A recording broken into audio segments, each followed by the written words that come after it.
অ্যাডসর্পশন theory of hydrated যে alkali metal আছে, তাই তো?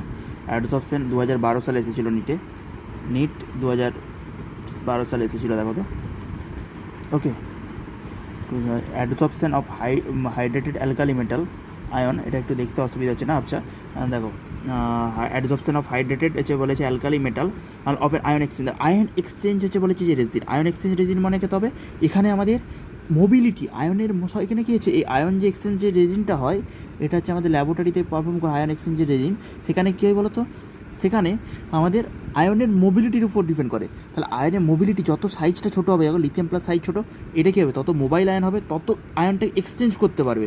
তাহলে আমরা লিথিয়াম থেকে যখন আমরা যাব, lithium, sodium, potassium, rubidium, caesium, francium, যত আমরা এগোবো তত আমাদের কী হবে বলো তো? এইটার আমাদের হায়েস্ট হবে, এইটা হায়েস্ট হবে, এইটা হায়েস্ট হবে, এইটা হায়েস্ট হবে। যত উপরেরটা, যত আমরা উপর থেকে নিচের দিকে যাবো, বা আমরা যত উপর থেকে নিচের দিকে যাব তত কমতে থাকবে, ডিক্রিজ করতে থাকবে, বা নিচের থেকে যত উপর দিকে যাব তত ইনক্রিজ করতে থাকবে। ওকে, এটা আমি ইনক্রিজের চিহ্ন দিয়ে রেখেছি। তাহলে লিথিয়াম প্লাসে সব থেকে এখানে হাইড্রেটেড যে অ্যালকালি অ্যাডসর্পশনটা পৃষ্ঠতলে যে অ্যাডসর্পশনটা, এখানে আয়ন এক্সচেঞ্জ রেজিনে মোর প্রেফারেবল। সুতরাং তাহলে এখানে কোনটা অ্যান্সার হবে? Lithium plus ion. তাহলে adsorption of hydrated alkali ion on ion এক্সচেঞ্জের জন্য কার বেশি হবে? লিথিয়ামের বেশি হবে, লিথিয়ামের বেশি হবে, লিথিয়ামের বেশি হবে। ট্রেনটা কোথা থেকে? উপর থেকে যত নিচের দিকে যাবো আমরা কমতে থাকবে, তাই তো? লিথিয়ামে দেখো সাইজের সাথে চার্জের যে ব্যালেন্সটা খুব সুন্দর, এখানে লিথিয়ামে চার্জের সাথে সাইজের ব্যালেন্স।